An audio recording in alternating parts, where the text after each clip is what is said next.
25 Angler. Yes, baby! 13 Angeltage. Alter, wir leben geschwitzt. 4 Gruppen. Guckt euch das an! 3 Zielfische. Dieser Biss. Eine Finalrunde ohne Ortskenntnisse. Und ein Pokal. Der YPC Bank 2023 wird präsentiert von Shimano, Closer to Nature, Closer to People, Hearty Rice, Feel the Difference und LMAB, Every Great Story Starts with a Cast. Hallo liebe Zuschauer und herzlich willkommen zur 11. Folge des YPC Bank 2023 und damit zur 3. Episode der Gruppe B.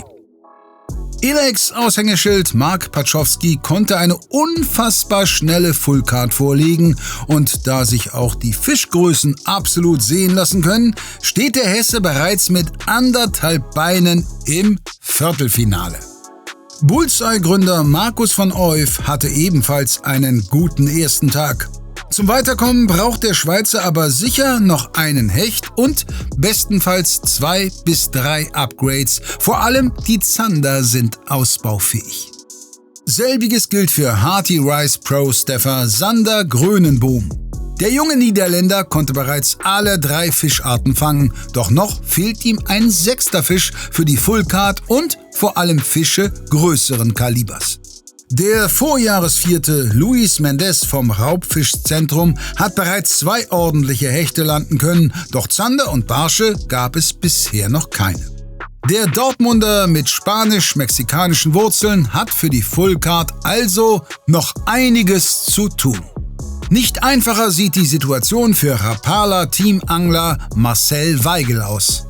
Der Raubfischguide vom Edersee hat erst einen kleinen Zander in der Wertung, braucht also einen sehr guten zweiten Tag für das Erreichen des Halbfinals. Den hat auch Patrick Marable aus dem Fox Rage Team bitter nötig.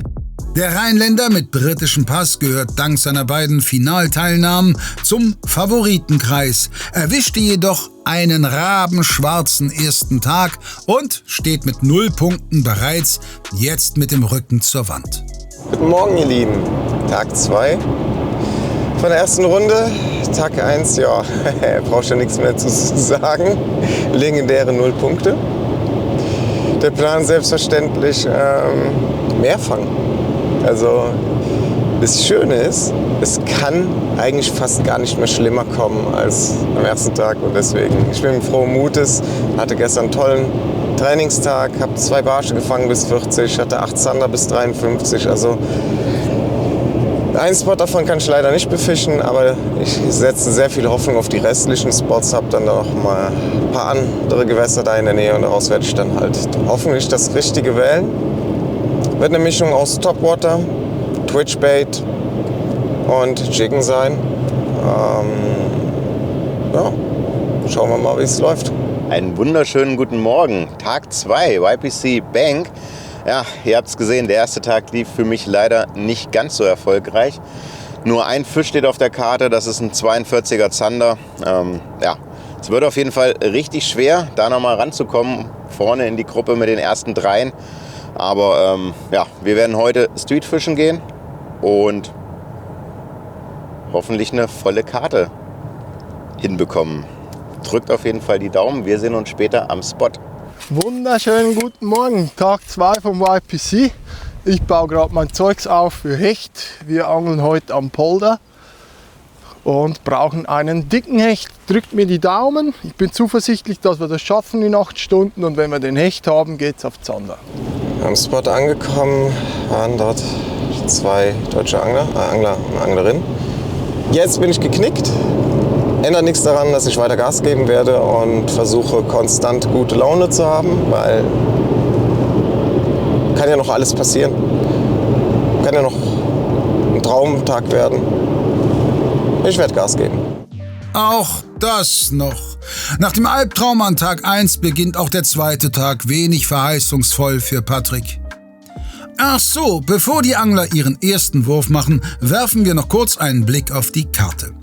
Patrick, Luis und Sander beginnen heute im Südwesten in Zone 1. Marc, Markus und Marcel dementsprechend im Nordwesten in Zone 2. So Freunde, wir sind jetzt am Spot angekommen und ich habe euch gesagt, beim letzten Mal habe ich stehende Gewässer gemacht. Da habe ich am See, am Kanal und in einem Hafen gefischt. Heute Taktikwechsel, kein Spot-Hopping. Wir werden einen Spot befischen, fließendes Gewässer. Hier zieht viel Fisch entlang. Ich habe hier die Chance auf einen Hattrick. Zander und Hecht steht hier gut, auch mal ein dicker Barsch und das versuche ich jetzt als erstes. Ich werde jetzt einmal mit dem Crank hier an der Spundwand entlang schleppen und hoffentlich fange ich den Barsch. Das ist der Fisch, der mir noch so ein bisschen Bauchschmerzen macht. Ich habe noch ein paar Barschstellen jetzt im Training gestern noch gefunden, aber die Größe, die war nicht so wie an dieser Stelle. Also drückt mir die Daumen. All right, very good morning guys. We're a little bit early. Expected to see a traffic jam, which wasn't there, so lucky on the other side, but good. Ready for today. I need one more fish for full card, any species, because I already got all three. So my plan is to catch any fish basically here in the current and then keep going, try if we can upgrade, but it looks good and ready to go. Wir sind an unserer Hechtstelle und wir machen jetzt einfach Strecke, bis wir unseren Hecht haben. Drückt mir die Daumen, dass wir möglichst schnell hier weg sind und die Zander verbessern können. Wish me luck! Okay, First Cast, Tag 2. 8 Uhr, es kann losgehen. Erster Tag war nicht so prickelnd. Ja, drück mir die Daumen, dass es ein besserer zweiter Tag wird. Let's try it.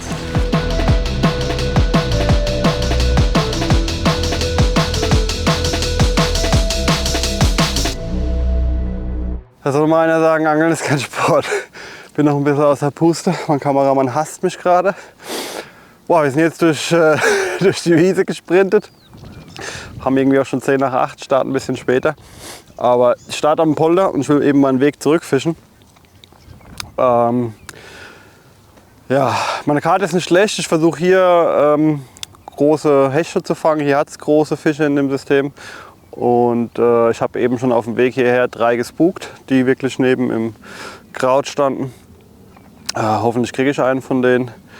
Und starten werde ich hier jetzt mit dem neuen Grouper 180S von Ganki. Das ist ein neuer Swimbait, den man einfach einkurbelt und der so kippelt. Dazu gibt es dann noch mal extra einen Twisterschwanz. Hier hinten ist eine große Screw, wo man dann eben einen Twisterschwanz aufziehen kann, dass man ihn auch so ein bisschen zickzack führen kann. Aber ich setze jetzt auf das einfache Einkurbeln. Man könnte ein Gewicht mit reinhängen. Brauche ich nicht. Hier ist er flach. Ja, schauen wir mal, ob wir einen großen Hecht kriegen. Drückt mir die Daumen. Let's go!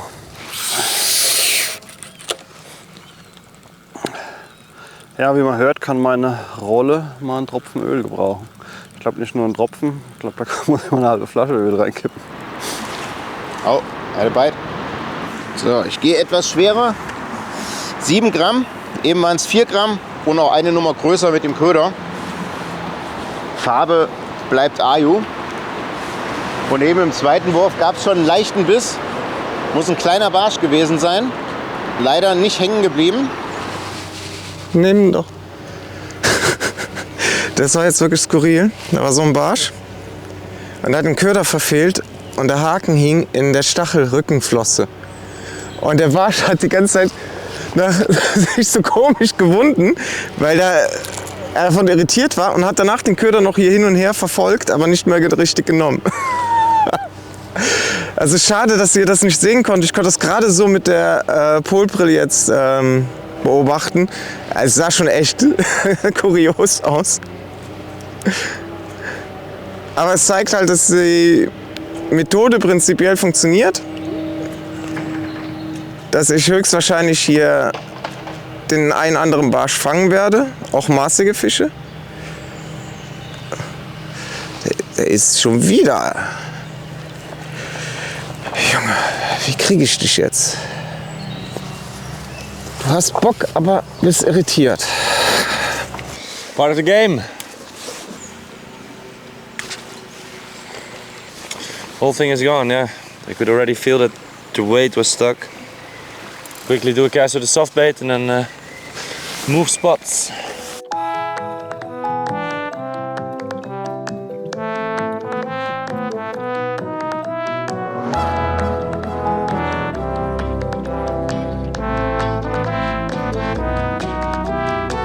Ich fische jetzt wieder mit dem Lamelli heute in mittleren Größe, 15 cm, 10 Gramm Kopf drauf. Ihr seht, man ist unglaublich flexibel mit dem Riggen bei diesem System. Ich habe jetzt in dem Fall die Haken oben liegend, weil jetzt halt hier sehr dicht über dem Kraut gefischt wird. Und dass wir die Haken unten nicht alles Kraut einsammeln, sind sie oben drauf, aber trotzdem auch jetzt in der Größe mit den Haken läuft der Köder sehr stabil, weil der Zugpunkt oben ist und er hier vorne noch mal ein bisschen Anströmungsfläche hat am Kopf. Das gibt auch noch mal so einen leichten Wiggle in das Laufbild von diesem Köder oder Köder mit diesem Kopf dran.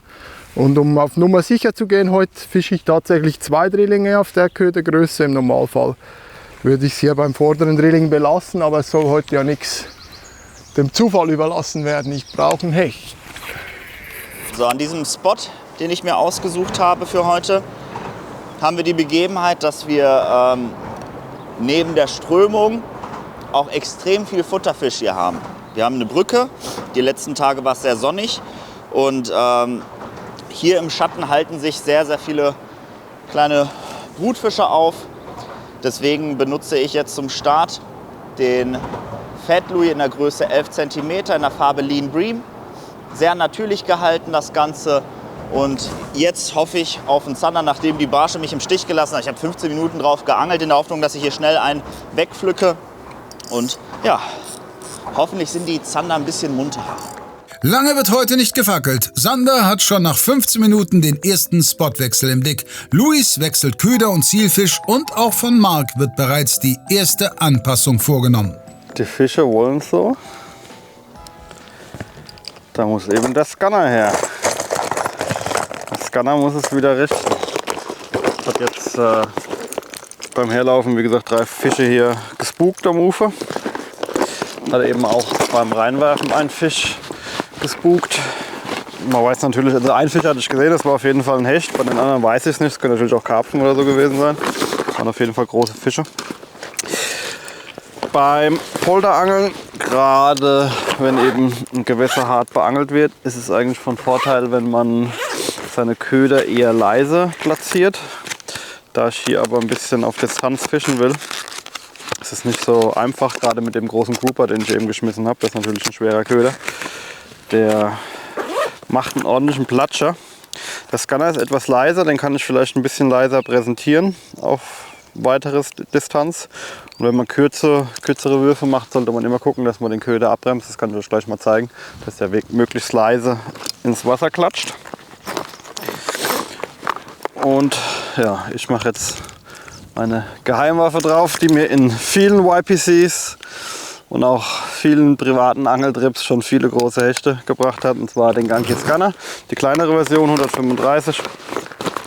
Und hoffe so jetzt hier noch einen großen Hecht zu kriegen. Ist natürlich hier jetzt so ein bisschen Pokern auf einen großen Fisch oder einen größeren Fisch. Also hier sind auf jeden Fall Meterfische drin, aber ein 80 plus wäre schon ganz schön. Ist nicht so leicht im Polder. Das System hier hat auf jeden Fall die Fische und größer. Deshalb werde ich jetzt noch ein bisschen Zeit verbringen. Wenn das nicht klappt, fahren wir woanders hin und probieren was anderes.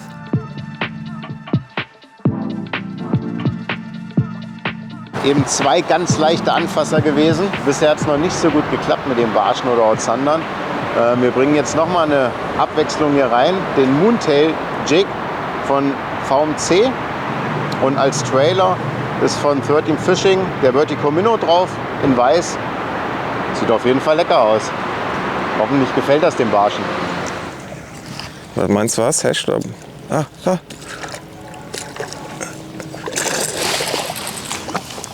Alter.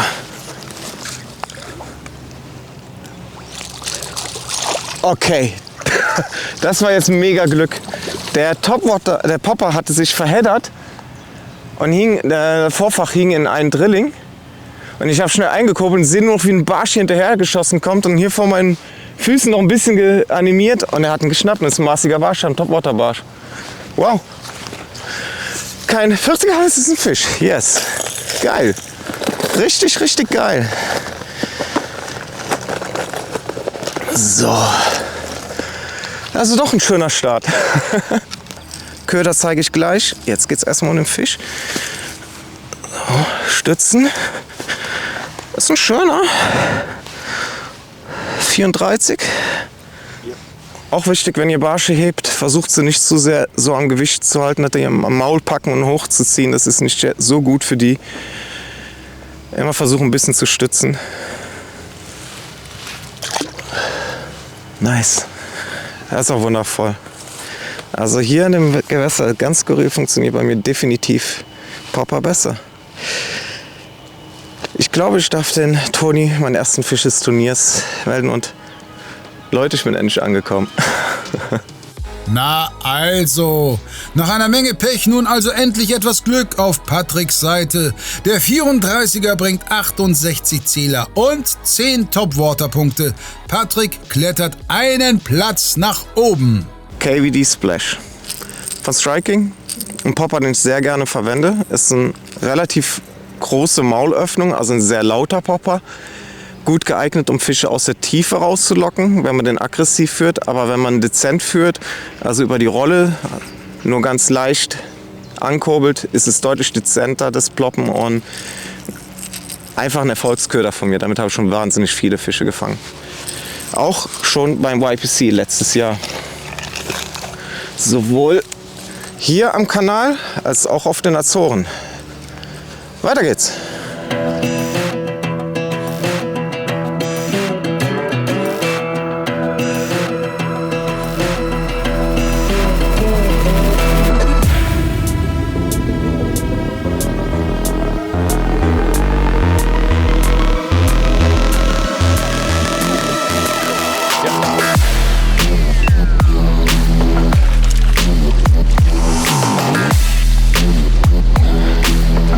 It's only small. It's probably my full card. Measuring tape. And my beautiful little perch. So it is 27. 27.5? Yep. Yeah, it is. Yeah, 27.5. Okay. So, 28. Beautiful little fish, first fish of the day. Oh, very happy. Bye. Yes, full card. All right. Schon. Ja, selbst wenn auf Topwater kein weiterer Biss kommt, macht es oft Sinn, noch mal eine andere Methode, oder generell beim Barschangeln noch eine andere Methode anzuwenden und in der Hoffnung, dass man noch einen zweiten Fisch fängt. Und erweitern und ja, hier hat es jetzt geklappt. Ich würde mal sagen 26. Ein kleiner Barsch, der die Welt bedeutet. Yes. Sander holt sich die Fullcard und Patrick den nächsten Wertungsfisch. Beides keine großen Exemplare, doch zumindest Patrick scheint erstmal glücklich über jeden Punkt zu sein, was nach dem vorigen Katastrophentag mehr als nachvollziehbar ist. Innerhalb von 14 Minuten schon 2 Fische. Wow. Ja. So kann's sehr, sehr gerne weitergehen. Nach dem Horror vom ersten Tag ist das einfach nur eine riesen Genugtuung. So, using the innovation now. It's been my favorite rod ever since for soft baits, also hard baits. Usually if I just pick one rod, it's this one. It's really useful for this. Only if it goes above 20 grams, I start going to another rod. But most of the times, this is the perfect rod for this kind of situation. Oh, and a strike again. It's a small fish.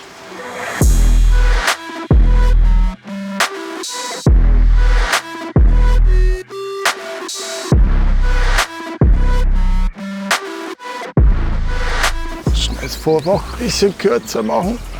Als Beißschutz ist das mehr als lang genug für die Hechte, nur weil es hier so eng ist und ich eine etwas längere Route habe. Ich fische jetzt hier einen Prototyp von der Beast Boat in 240 bis 60 Gramm. Aber weil es hier so beengt ist, ist mir das teilweise fast schon zu lang zum Werfen. Und jetzt kürze ich hier nochmal 5 cm ein und dann ist das alles ein bisschen angenehmer zu fischen. Natürlich mit dem Schweizer Taschenmesser, mit dem Sackhegel. Was denn sonst?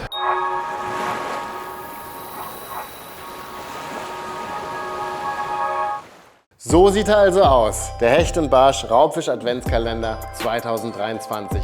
Das perfekte Produkt, das perfekte Geschenk für alle Raubfischfreaks. Denn die Ködervielfalt zum Hecht, Barsch und Zanderangeln ist einfach großartig. Für alle Sparfüchse, denn für nur 99,95 € bekommt man hier einen Warenwert von über 200 €.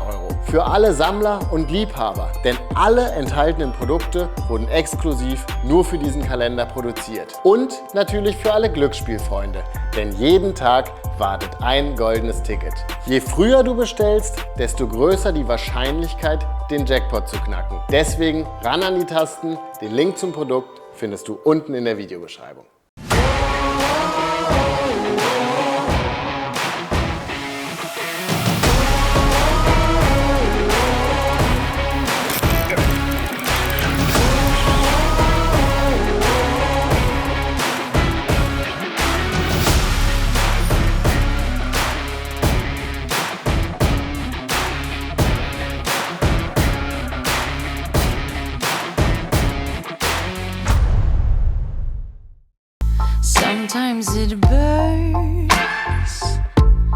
Kein Bock mehr auf böse Überraschungen? Hol dir Lure Drop, das Monatsabo für Raubfischangler. Krasse Neuheiten, exklusive Sonderfarben und ein riesiger Preisvorteil. All das und vieles mehr gibt's auf luredrop.de.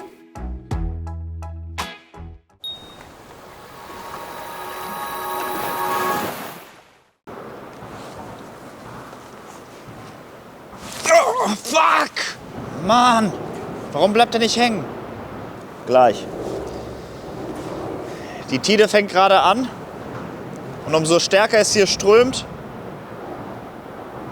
umso mehr haben die Zander Bock.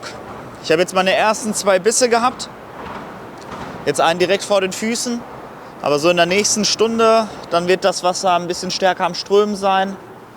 Die Wolken werden sich ein bisschen verzogen haben, dann wird mehr Sonne ins Wasser scheinen, der Schatten wird dann wichtiger an dieser Stelle und dann die ganzen Zander, die sich jetzt ein bisschen verteilt haben über die Nacht, die jetzt an der Steinpackung gefressen haben und so, das wird sich dann alles ein bisschen mehr hier unter der Brücke konzentrieren. Plus wir haben dann gute Bedingungen durch die Strömung.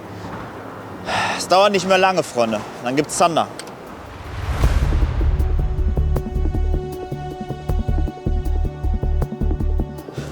Nachdem ich das gerade gesagt habe, war klein. Klein. Sehr klein. Zu klein leider. Nee. Wir ungefähr wissen, was das hier ist. 37. So. Okay. Haben wir das schon mal ready gleich. Für den ersten maßigen hoffentlich. Nee, das war nix. Naja, ist okay. Das hätte auch funktionieren können. Und am Ende ist man dann happy, aber so ist das manchmal beim Angeln. Ich habe ja gestern, also den Tag vorher, ganz gut losgelegt. Deswegen wollte ich jetzt unbedingt einen großen Hecht fangen. Hat nicht geklappt. Bisschen Zeit verspielt, aber hätte es geklappt, wäre es natürlich dann geil gewesen. Hinterher ist man immer schlauer. Wir fahren jetzt ein ganzes Stück im Auto und dann versuchen wir noch einen großen Barsch zu fangen. Marc wechselt nun also von Hecht auf Barsch. Marcel macht dasselbe, nur umgekehrt. So, mit dem Barschen hat es jetzt erstmal nicht geklappt heute Morgen. Im Training hatten wir hier einen Nachläufer vom Hecht. Der hat nicht gebissen. Das ist auf jeden Fall schon mal gut. Der hing auf jeden Fall nicht. Und jetzt versuche ich den zu fangen mit dem neuen Bladed Jig von Rapala. Habe ich in der ersten Episode schon einen Hecht leider drauf verloren.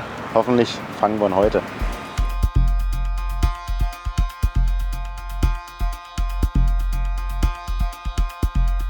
Leider nicht.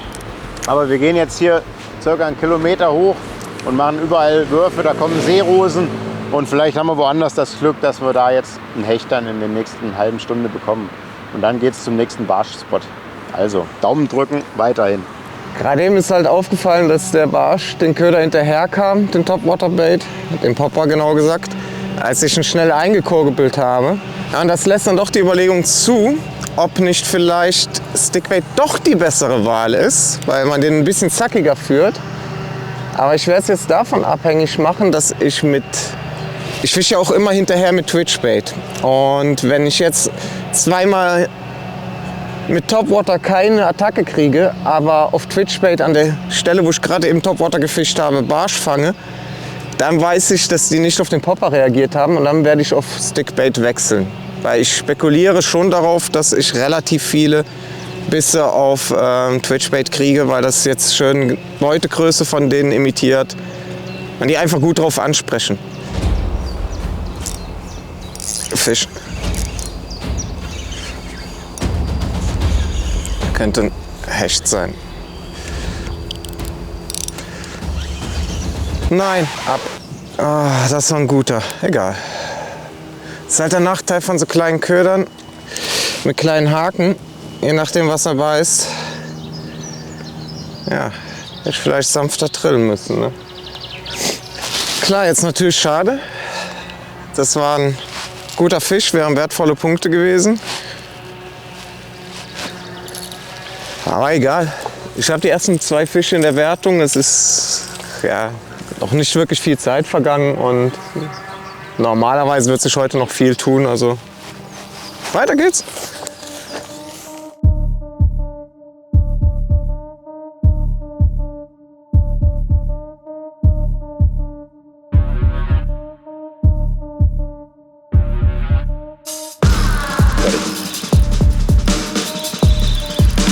It's not a perch. It's probably a big pike. No, it's a zander. A nice zander.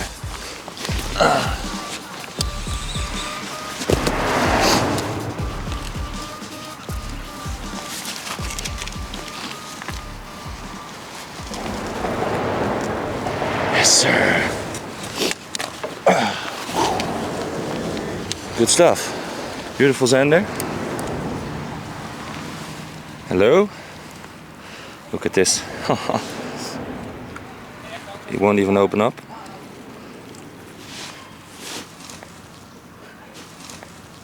Nice fish. Okay, that's off.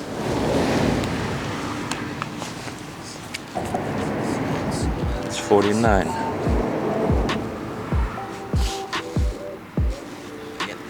Okay, beautiful fish. Very, very happy. So I'll release it with the net.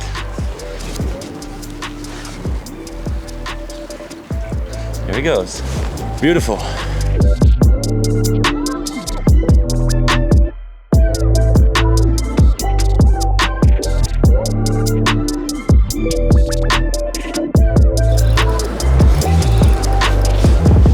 Another one.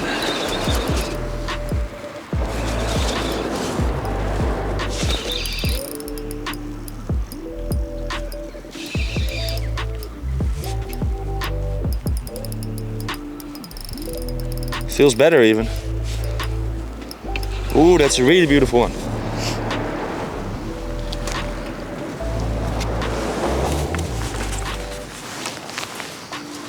Yes. Cast right after. Missed one tiny bite and then got this beautiful one. Nice fish again. Nice, nice fish. It is 58. 58, confirmed. Beautiful. Okay. It's a nice zander. Really aggressive still. There he goes. Nice. Wet hands. Makes me happy in the morning. On the brown soft bait again. A lot of the fish in the Netherlands, they hunt gobies. The Grundeln, they're called in German. The perfect color. Auf Platz 2 gesprungen, 2 Zander in kürzester Zeit und vor allem der zweite ist eine tolle Verbesserung für Sander. An diesem Spot ist offensichtlich gerade einiges möglich, doch Sander hat andere Pläne. Alright, I'm gonna move quite quickly. You might wonder why, because catching quite well, but I wanna upgrade my perch, hopefully my pike. And I think I'm gonna need all day for that. Very happy with the 58 zander. Gonna get me some good points, and then we'll see what happens.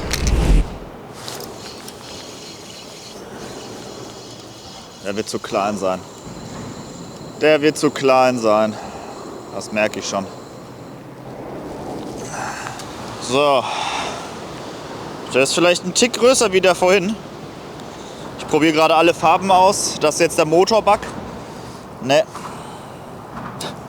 Halber Zentimeter. Halber Zentimeter, Junge. Aber du warst knapp dran. Ne?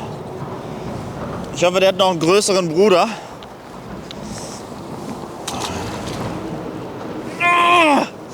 Einfach weitermachen. Shit. Also ich bin echt ein bisschen enttäuscht vom Spot, weil im Training am ersten Tag am Saisonstart hat das so gescheppert hier, das ist unglaublich. Mann!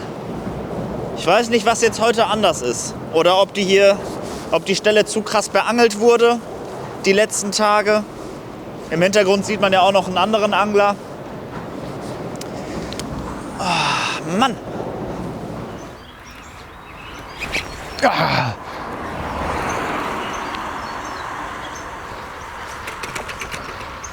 Er hat gesagt, hat wahrscheinlich der erste zugepackt. Hat er. Erster Hechtbiss hier direkt vor den Füßen, auf den Kopf gebissen, aber leider keinen Haken erwischt. Der hat hier vorne auf den Kopf gebissen, aber leider habe ich beim Anschlag den nicht haken können. Der nächste hält dann. Aber es gibt Reaktionen auf die Farbe, auf den Köder ist das schon mal super. Das wird alles. Wir sind am neuen Spot angekommen. Ich montiere mir jetzt wieder 2 Magic Slim Shad. Das sind wieder auf unserem neuen Tungsten Jig Head. Und die kleineren haben hier so einen kleinen UV-Bommel drin. Das heißt, wenn ihr durchsichtige Köder angelt, leuchtet der quasi durch. Und das ist auch gleichzeitig der Baitholder. Das heißt, ihr habt hier keinen dicken Wulst drauf, der euer Köder kaputt reißt. Und so halten die Köder perfekt auf dem Haken. Den binde ich mir jetzt an, dann schnappe ich mir meine 2 Ruten. Und wir fischen jetzt einen Hafenbereich. Der ist nicht tidenabhängig. Der ist abgeschlossen vom Tidenbereich. Ich war hier schon öfter, im YPC.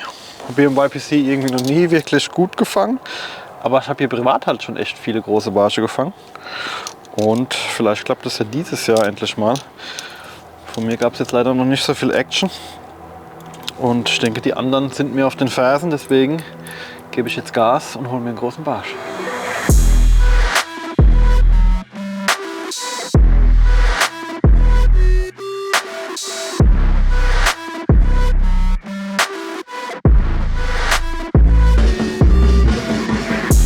Fisch. Ja, da hilft uns aber nicht weiter. Naja, ein bisschen Action. Ein bisschen Action ist da.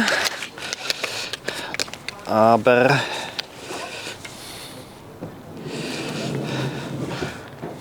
maßig schwerer. Aber hilft uns nicht. Einmal zurück. Komme hier auf den ganz kleinen Magic Slim Shad. Wie gesagt, hier hat es auch größere Fische, das weiß ich. Nur müssen sie auch beißen. Aber die Ecke hier ist relativ klein, die werden wir jetzt, denke ich, in einer halb, dreiviertel Stunde durchgefischt haben. Und wenn dann kein Fisch kommt, fahren wir in den Tidenbereich. Und da werden wir dann den Tag auch zu Ende bringen. Ich sehe aber schon von hier, das Big Fish Boot ist nicht mehr da. Hier lag jahrelang ein altes Boot. Da war eigentlich immer großer Fisch drunter gestanden. Das ist verschwunden. Damit ist vielleicht dann auch der große Fisch verschwunden, aber die schwimmen ja hier rum. Ja, Fisch. Ah, okay.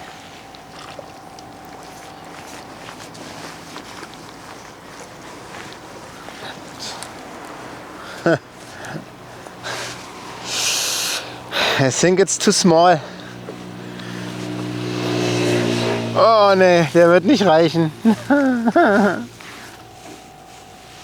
Und ciao.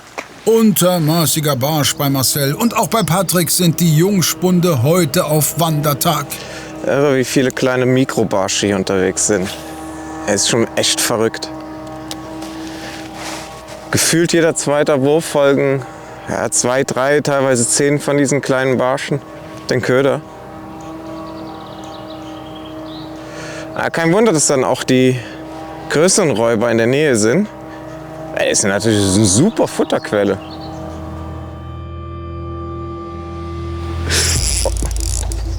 Scheiße. Das ist ein Hecht.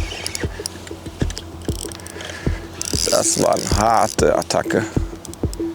Boah, ist da reingeknallt. Boah, ist der reingeknallt.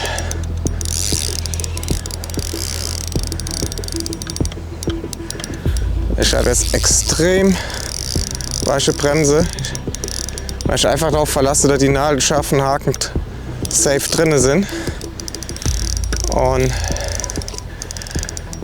oh, nee, fetter Zander. Fetter Zander. Ich glaube, es ist ein richtig guter Zander. Ja. Alter, das ist ein richtig guter Zander.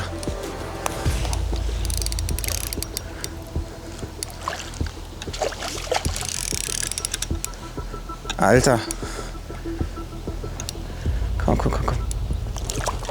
Wow, ist drin. Ja. Ja. What the fuck? Also für mich ist das richtig gut, dass, also 50 plus, krass, krass. Okay. Wow.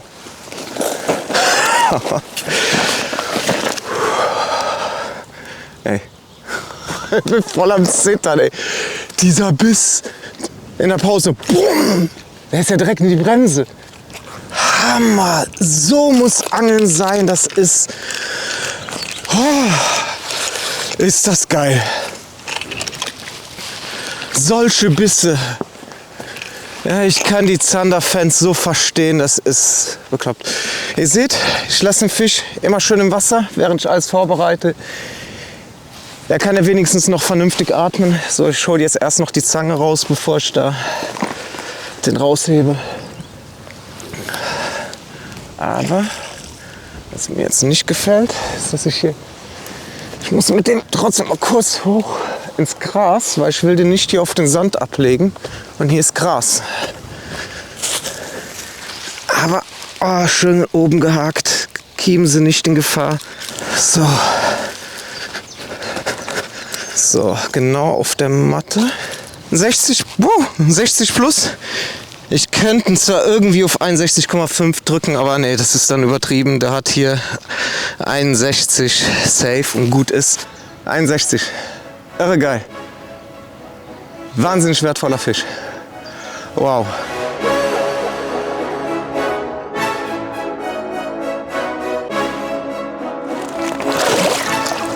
Oh, schön gestartet. Richtig schön gestartet. Wow. Gut, damit habe ich jetzt nicht gerechnet. Die zweite Fischart, der erste richtige gute Fisch. Und Patrick kämpft sich einen weiteren Platz nach oben. Auch wenn der Weg noch weit ist, dieser Zander ist auf jeden Fall ein richtiger Mutmacher. So, war wieder auf den Slickstick. Was bin ich froh, dass Fox Trade den wieder ins Programm genommen hat. Brachte mir ja jetzt schon 2 Fische und einen Aussteiger. Also wirklich mega das Teil. Ist ein kleiner Hardbait, der geschleppt auf etwa 2,40 Meter runter geht. Getwitcht würde ich sagen irgendwie zwischen 1 und 2 Meter, je nachdem, ob man den nach dem Wurf erstmal auf Tiefe kurbelt oder direkt anfängt zu twitchen. Damit kann man das beeinflussen, ob man die Route hochhält oder tiefer hält. Aber so ungefähr kann man das dann halt sagen, weil hier ist halt einen halben Meter bis knapp 1 Meter, dann kommt die Kante auf 3-4 Meter und schön entlang der Kante lässt er sich super twitchen. Und wenn die Kante kommt, wo es halt auch gefährlich wird für die Hänger, kann man, sobald man einen leichten Grundkontakt spürt, die Route ein bisschen anheben, sodass sie hochgezogen wird und drüber hinweg twitchen.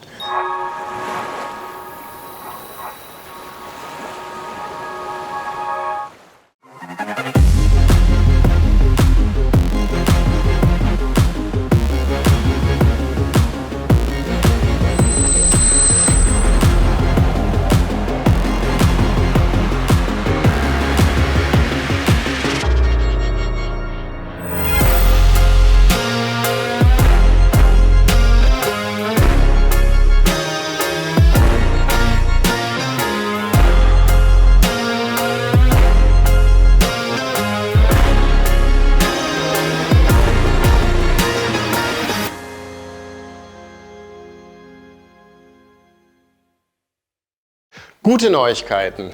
Die Online-Angelschule Anglerschmiede ist seit kurzem Teil der Hecht- und Barsch-Familie und deswegen geben wir einen aus. Wer jetzt seinen Angelscheinkurs auf anglerschmiede.de bucht, bekommt diesen quasi umsonst. Denn mit dem Gutscheincode HUB bekommst du ein Raubfischset im Wert von 150 € einfach kostenlos dazu. Mach jetzt deinen Schein, krieg dein Angelset nach Hause geschickt und leg sofort los. Wir sehen uns am Wasser.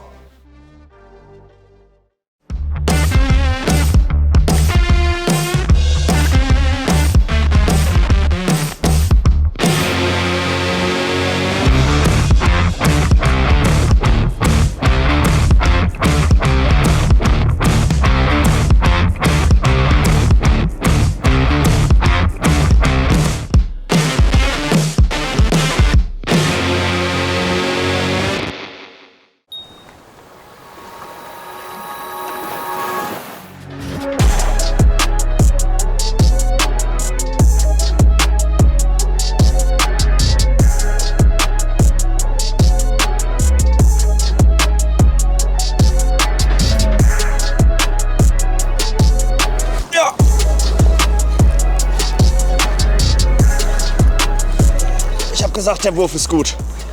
Oh, das ist ein maßiger Fisch. Oh, bitte, bitte, bitte. Das ist ein maßiger Fisch.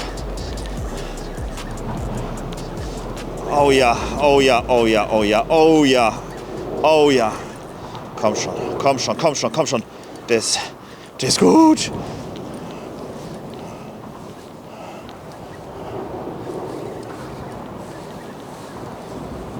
Das ist ein Hecht. Ah, Mann. Das ist ein Hecht.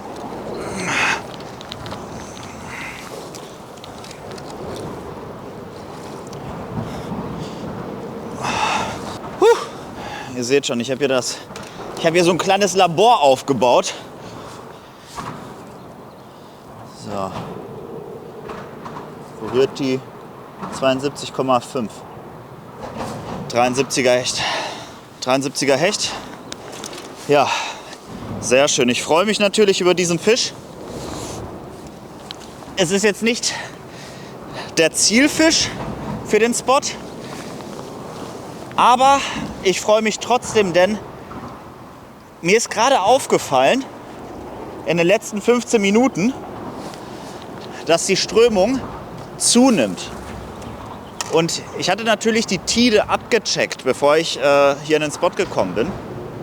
Und laut App wäre die Tide anders gewesen. Da wäre ich heute Morgen hingekommen und hätte ablaufendes Wasser und die Strömung laut meiner Berechnung müsste stark sein. So wie am Trainingstag. Aber irgendwie scheint es wohl ein bisschen hier versetzt zu sein, um ein paar Stunden.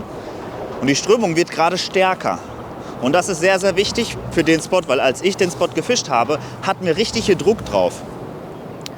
Und ich habe noch dem Kameramann 5 Minuten vorher gesagt, ich kriege so langsam ein gutes Gefühl, nachdem ich hier, ich sage jetzt mal, nur Bisse und Fritten hatte. Ich hoffe, das ist ein gutes Zeichen, dass die Fische ein bisschen aktiver werden und vor allem auch die Zander. Ja, und ja, Barsche sind nochmal ein ganz anderes Thema, aber dafür gibt es noch einen Plan B. So, ich mache weiter, Freunde. Der gibt jetzt Motivation. Luis holt sich zwar den falschen Zielfisch, doch der Hecht bringt ihm dennoch Platz 4 zurück. Einen Hecht braucht auch Markus am Polder. Oh.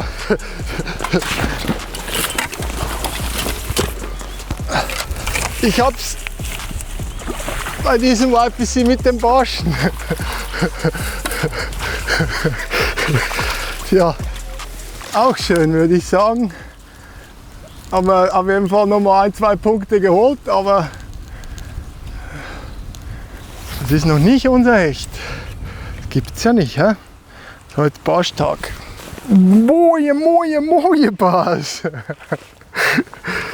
Jo, was soll man da sagen?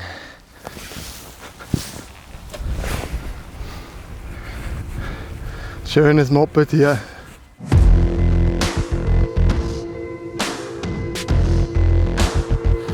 So, das sind 42.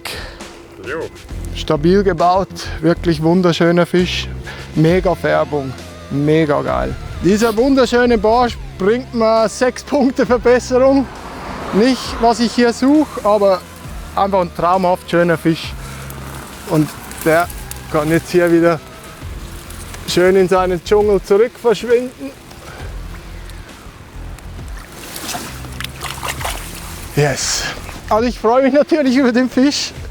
Ich hoffe jetzt nur nicht, dass der nächste Fisch wieder ein Barsch ist. Nicht nur ein richtig schöner Fisch, auch ein verdammt wertvoller. 84 Punkte bringt dieser starke Barsch. Markus kann upgraden und sich Platz 2 zurückholen. Ich habe jetzt nochmal einen 42er Barsch gefangen, aber hat einen Denkfehler drin, weil ich hatte ja noch einen flexiblen Zander, sage ich mal, zum Austauschen mit 44. Der hat knappe 60 Punkte gebracht und der Barsch jetzt mit 84 Punkten ist am Ende dann doch eine Verbesserung. Also, wenn ich jetzt nochmal einen Hecht kriege, Mark, I'm coming for you. So Fische wie dieser 61er Zander, das sind so für mich diese ganz wichtigen YPC-Fische, die so an die 80 Punkte, ab 80 Punkte, da wird es richtig interessant für die Wertung. Die sind dann meistens auch die Fische, die in der Regel drin bleiben, außer man hat einen absoluten Sahnetag. Marc, Dustin, Ton ist auch so ein Klassiker, der da gut hinbekommt. Die Maschinen. Ja, für mich ist irre wichtiger Fisch jetzt auch, der auch mir den Druck nimmt, später in den Mittagsstunden einen guten Zander in den Schattenspot zu kriegen, sondern ja, der gibt mir sogar die Möglichkeit, auf das Zanderangeln zu verzichten, wenn ich mich hier jetzt hinkriege, mit Barschen die Zusatzfische voll zu machen, vielleicht auch noch einen Zander, eventuell auch den Hecht schon, dann kann ich in den Mittagsstunden, anstatt an die kleinen Kanäle zu gehen, um dort im Schatten auf Zander zu fischen, nochmal an den ersten Spot fahren, in der Hoffnung, dass im Schatten der Brücke dass da Ruhe eingekehrt ist und dass die großen Barsche Bock haben. Das könnte ein Plan sein.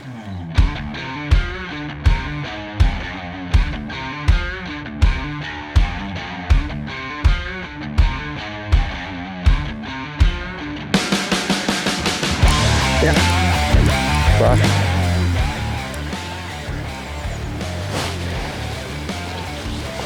Hat sich angekündigt. Schöner.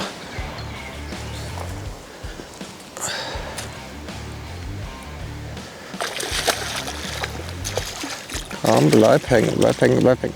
Yes! Wow! Auch wieder ein ganz, ganz, ganz wichtiger Fisch. Ja! Das ist jetzt Mist. Genau der Haken, der Maul hängt. Okay, ist mir jetzt alles egal.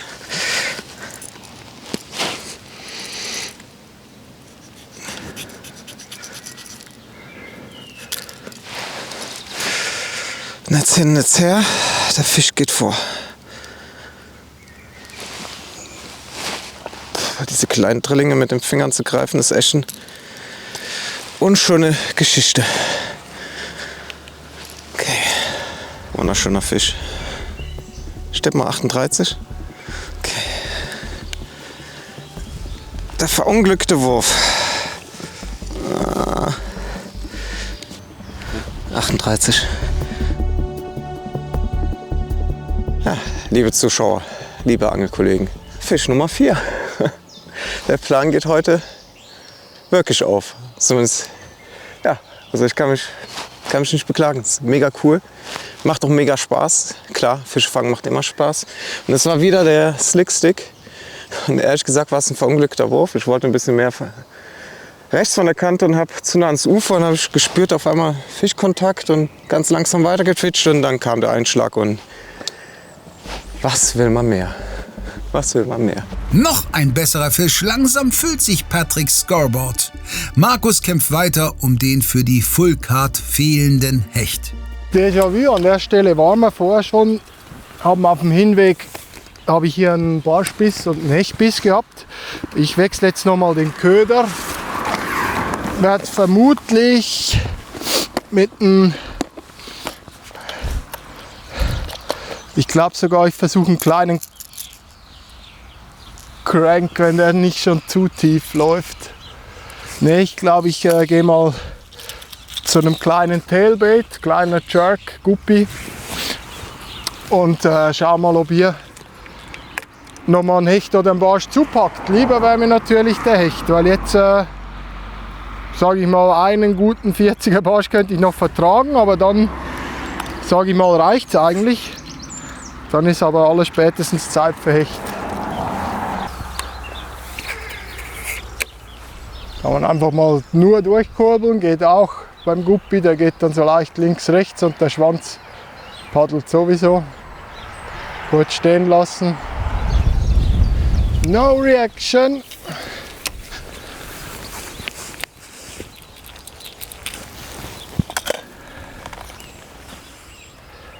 Oh, jetzt kommt die Sonne raus. Sonne-Wolken-Mix.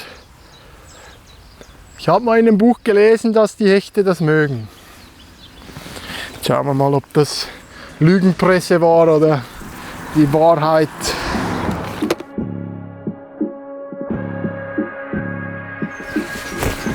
Fuck it! Fisch verloren, hatten genommen, aber direkt ausgespuckt. Auf Sicht. Hatten voll drin gehabt, direkt ausgespuckt.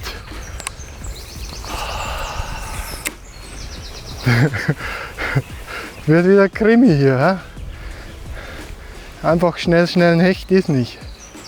Scheiße. Warum hing der nicht?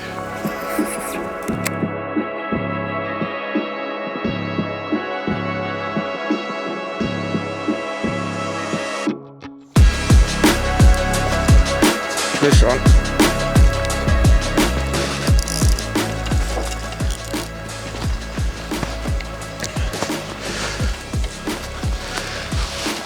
Das fühlt sich nach Hecht an.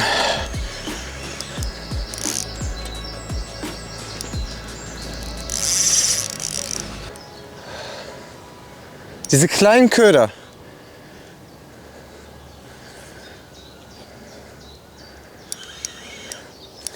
Ja, ist ein Hecht.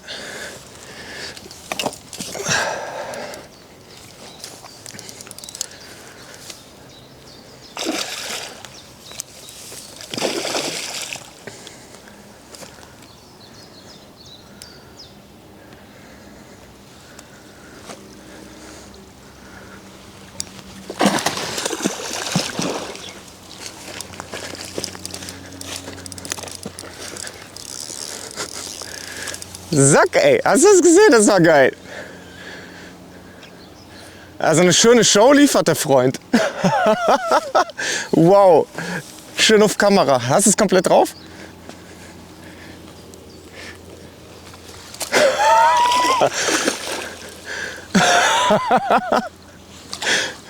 Ist es drauf? Geil. Irre. Also ich habe das schon einmal bei einem Kollegen erlebt, da habe ich ihm den Hecht keschern wollen und da ist der rausgesprungen, 1 Meter. Wir haben den aber dann doch noch bekommen. Und jetzt hier genauso gut gelaufen. Ja, geil. 3. Fischart, egal was ich als nächstes fange, ich habe die Fullcard. Also klar, erstmal muss es mir gelingen, logisch. Aber, und schon wieder der kleine Slickstick. Wahnsinn. Wirklich Wahnsinn. Die Zange noch und dann heißt es Finger kaputt machen. Jetzt muss ich peinlicherweise gestehen, ich habe in letzter Zeit ein bisschen Schiss vor Hechten bekommen, weil ich mir in kürzester Zeit zweimal so übel die Finger zerditscht habe. Die Gefahrenquelle schnell weg. So.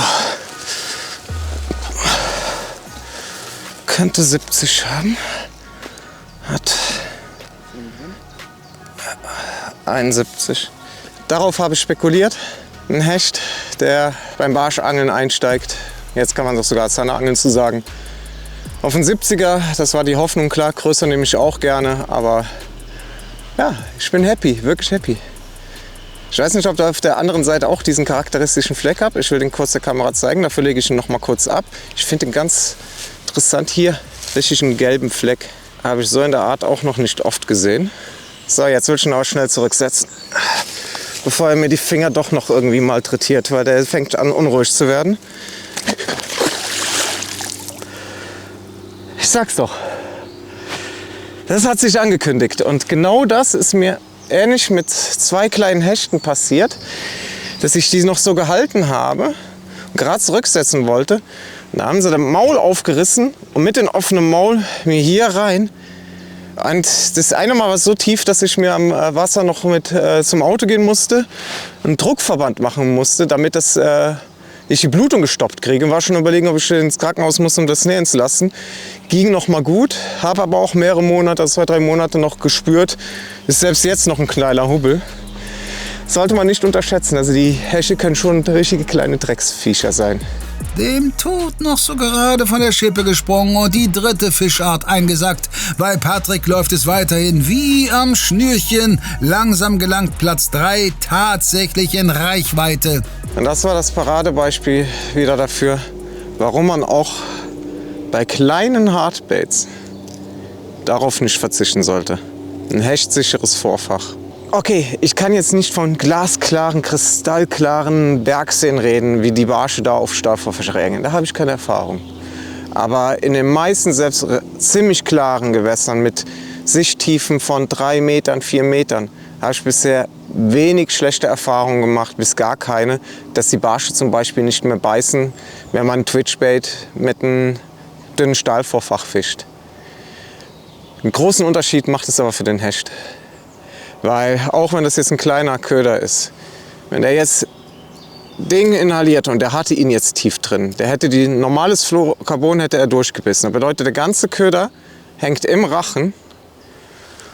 Und wenn dann ein Haken, sagen wir, drin steckt, hier vielleicht 2 Haken, dann sind trotzdem hier eine Fluke und da 2 Fluken frei.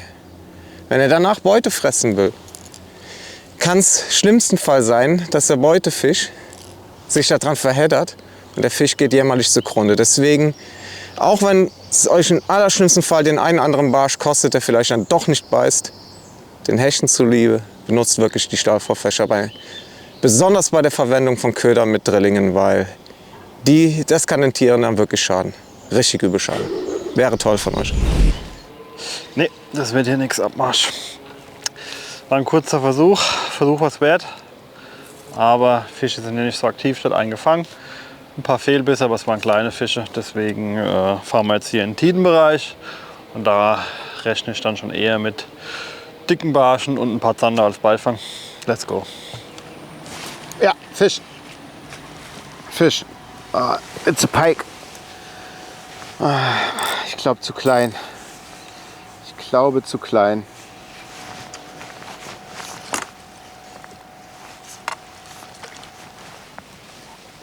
Okay. Ein Hecht. Ich denke auch zu klein. Aber wir gucken mal. Okay, Matte ist nass. Köder auch wieder. Der kleine Rapala. Oh. Okay.